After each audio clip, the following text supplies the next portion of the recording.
Pengertian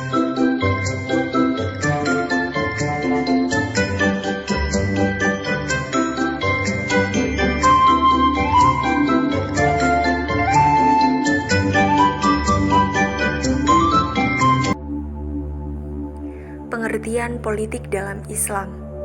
Politik Islam di dalam bahasa Arab dikenal dengan istilah siyasah.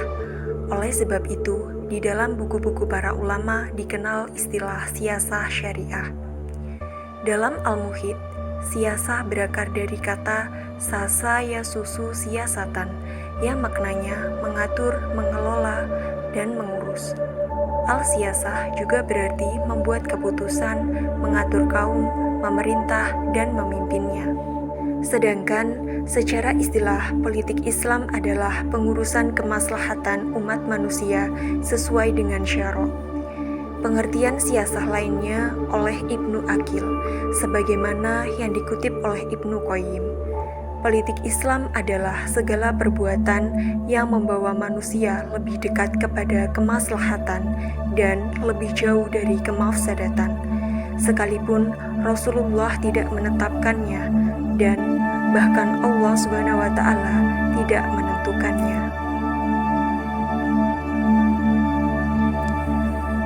Prinsip-prinsip politik Islam. Prinsip-prinsip dasar siyasah dalam Islam meliputi: yang pertama, sistem musyawarah atau asyurah. Musyawarah dapat juga diartikan sebagai suatu forum tukar-menukar pikiran, gagasan, atau ide, termasuk saran-saran yang diajukan dalam memecahkan suatu masalah sebelum tiba pada suatu pengambilan keputusan. Kedua yaitu al-adl atau keadilan. Prinsip keadilan merupakan prinsip kedua dalam politik Islam. Keadilan dalam Islam tidak ada persamaannya dengan keadilan dalam sistem manapun. Seperti halnya musyawarah, perkataan keadilan juga bersumber dari Al-Quran. Keadilan menurut Al-Quran sendiri meliputi 5 hal. Yang pertama, keadilan Allah SWT bersifat mutlak. Yang kedua, keadilan firman-Nya atas ayat-ayatnya yang tertuang dalam Al-Quran. Yang ketiga, keadilan syariatnya yang dijelaskan oleh Rasulullah SAW. Yang keempat, keadilan pada alam ciptaannya. Dan yang kelima, keadilan yang ditetapkan untuk manusia dalam kehidupan bermasyarakat. Ketiga yaitu al-hurriyah atau kemerdekaan kebebasan yang bertanggung jawab. Kebebasan yang bertanggung jawab pada prinsipnya adalah kebebasan hati nurani. Islam menekankan hal ini dengan sungguh-sungguh, karena para nabi merupakan orang-orang yang mungkin menjadi sasaran penyembahan dan penghormatan yang melebihi batas. Maka Islam membebaskan hati nurani dengan pembebasan yang sempurna. Yang keempat yaitu al-musawah atau persamaan. Prinsip persamaan dalam Islam juga sebenarnya berdasarkan kemanusiaan yang menghapus pandangan rasialisme. Pandangan ini berlaku antara laki-laki dan perempuan. Islam telah mengatur bagaimana terwujudnya hubungan harmonis antara suami dan istri. Begitupun laki-laki dan perempuan menduduki tempat yang sama dilihat dari segi jenisnya. Perbedaan keduanya hanya terletak di dalam kesiapan masing-masing, sebagaimana firman Allah SWT dalam surat An-Nisa ayat 124.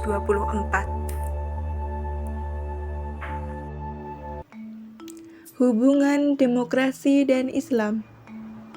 Menurut Komarudin Hidayat dalam buku Agama, Demokrasi, dan Transformasi Sosial, bahwa agama sebagai ajaran normatif dalam banyak hal memiliki titik temu terhadap nilai normatif demokrasi. Oleh karena itu, interaksi antara keduanya dapat saling mendukung. Sebagian ilmuwan juga mengatakan bahwa demokrasi dan agama mempunyai kesejajaran dan kesesuaian. Demokrasi dalam kaitan dengan agama Islam sebagaimana yang dikatakan oleh Ernest Gellner bahwa agama Islam ada kesamaan unsur-unsur dasar atau family resemblance dengan demokrasi. Hal senada diungkapkan oleh Robert N. Bellah yang sampai kepada suatu kesimpulan bahwa penyelenggaraan pemerintah yang dikembangkan setiap sistem yang tidak berdiri di atas prinsip-prinsip demokrasi adalah tidak sesuai dengan kaidah-kaidah utama yang ditetapkan oleh Islam sejak masa-masa awal kaum muslimin menetapkan bahwa sumber tasyri' itu ada 4, yaitu Al-Quran, hadis, qiyas, dan ijma'. Ketika menyimak kitab-kitab fikih dan ushul, akan diketahui dengan jelas bahwa kaidah-kaidah yang diberlakukan dalam konsep demokrasi sekarang dalam pembuatan undang-undang dan selalu dimaksudkan untuk mempertemukan antara logika akal dan keadilan dengan segala kebutuhan dan kepentingan manusia sebenarnya sama dengan kaidah-kaidah yang ditetapkan oleh kitab-kitab Islam. Prinsip-prinsip demokrasi Islam, yaitu prinsip musyawarah atau syura, yaitu berasal dari kata syura yang pada mulanya bermakna mengeluarkan madu dari sarang lebah. Makna ini kemudian berkembang dan mencakup segala sesuatu yang dapat diambil atau dikeluarkan dari yang lain termasuk pendapat. Oleh karena itu, makna musyawarah menurut arti dasarnya hanya digunakan untuk hal-hal yang baik, bukan pada hal-hal yang buruk. Yang kedua yaitu prinsip keadilan atau al-adalah. Keadilan adalah kata dari adil yang berasal dari bahasa Arab. Adil berarti sama. Kata adil dalam berbagai derivasinya dalam Al-Quran terulang 28 kali. Yang ketiga yaitu prinsip al-musawa. Al-musawa artinya tidak ada pihak yang merasa lebih tinggi dari yang lain sehingga dapat memaksakan kehendaknya. Penguasa atau pemerintah tidak dapat memaksakan kehendaknya terhadap rakyat, berlaku otoriter atau eksploitatif. Kesejajaran ini penting dalam suatu pemerintahan demi menghindari dari hegemoni penguasa kepada rakyat. Yang keempat yaitu prinsip al-amanah. Kata amanah bentuk masdar dari kata kerja amina, ya'manu, amnan, wa amanatan, yang berarti aman, tentram, tenang, dan hilangnya rasa takut. Dalam Kamus Bahasa Indonesia, amanah berarti yang dipercayakan atau dititipkan kepada orang, keamanan atau ketentraman, dan dapat dipercaya atau setia. Dari definisi tersebut, maka dapat dipahami bahwa amanah merupakan sikap terpenuhnya kepercayaan yang telah diberikan seseorang kepada orang lain. Yang kelima yaitu prinsip al-mausuliyah. Al-mausuliyah adalah tanggung jawab.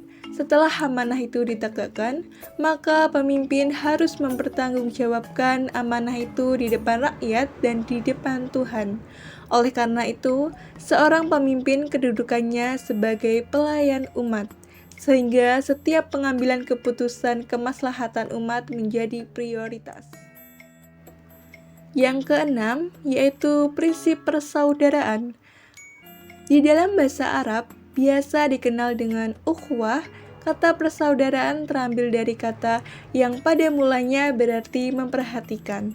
Makna asal ini memberi kesan bahwa persaudaraan mengharuskan adanya perhatian semua pihak yang merasa bersaudara. Yang ketujuh yaitu prinsip kebebasan. Kebebasan artinya setiap orang, setiap warga masyarakat diberi hak dan kebebasan untuk mengekspresikan pendapatnya. Sepanjang hal itu dilakukan dengan cara yang bijak dan sesuai dengan petunjuk Al-Quran dalam rangka amar ma'ruf nahi mungkar. Secara historis, para filosof dan pemikir telah menggunakan istilah kebebasan sebagai konsep moral dan sosial baik pada persoalan-persoalan yang muncul dalam hubungan antara manusia dengan manusia, khususnya pada kehidupan sosial tertentu. Yang kedelapan yaitu prinsip maslahah atau menguntungkan masyarakat. Kata maslahah akar katanya berasal dari kata sholih yang berarti baik untuk mendapatkan kebaikan. Antonim dari kata rusak dan jelek. Dalam Al-Quran, kata soleha dalam berbagai bentuknya disebutkan 180 kali. Kata solih atau soleh menunjuk perbuatan-perbuatan yang terpuji, benar, dan baik, juga menunjukkan kepada orang-orang yang memiliki sifat dan perilaku yang terpuji dan berguna seharusnya diwujudkan dalam bentuk perbuatan yang nyata. Yang terakhir yaitu prinsip ta'awun atau kerjasama. Dalam surah Al-Maidah ayat 2 yang berbunyi وَتَعَاوَنُوا عَلَى الْبِرِّ وَالتَّقْوَى وَلَا تَعَاوَنُوا عَلَى الْإِثْمِ وَالْعُدْوَانِ وَاتَّقُوا اللَّهَ إِنَّ اللَّهَ شَدِيدُ الْعِقَابِ, yang artinya, dan tolong-menolonglah kamu dalam mengerjakan kebajikan dan takwa, dan jangan tolong-menolong dalam berbuat dosa dan pelanggaran. Dan bertakwalah kamu kepada Allah, sesungguhnya Allah amat berat siksanya. Terdapat dua kepentingan yang diharuskan untuk bekerja sama, yaitu kepentingan manusia dan kepentingan Tuhan. Kalau dihubungkan dengan demokrasi politik, yaitu tidak adanya hambatan dari kekuasaan, demokrasi yang dimengerti secara negatif berarti merdeka dari Islam menginginkan pengertian yang lebih dari itu. Demokrasi perlu diperluas menjadi kerjasama antar warga, merdeka untuk yaitu demokrasi sosial dan demokrasi ekonomi.